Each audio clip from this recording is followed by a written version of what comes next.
Wala ka ng social life dahil parati kang nasa negosyo? Hi Joyful, kung nawalan ka na ng kaibigan at bibihira ka ng mag-socialize, kasalanan mo yan. Ginusto mo yan.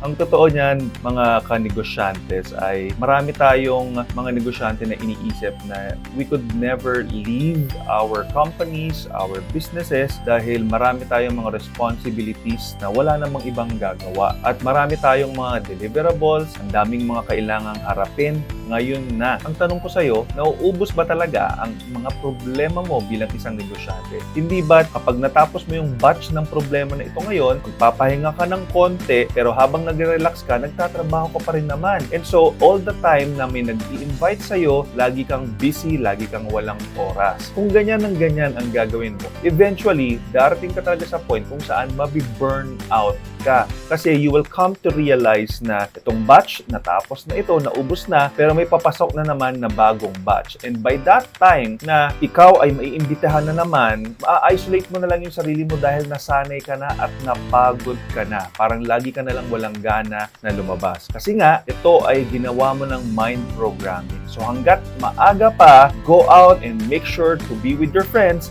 and have fun. You need a balanced business life.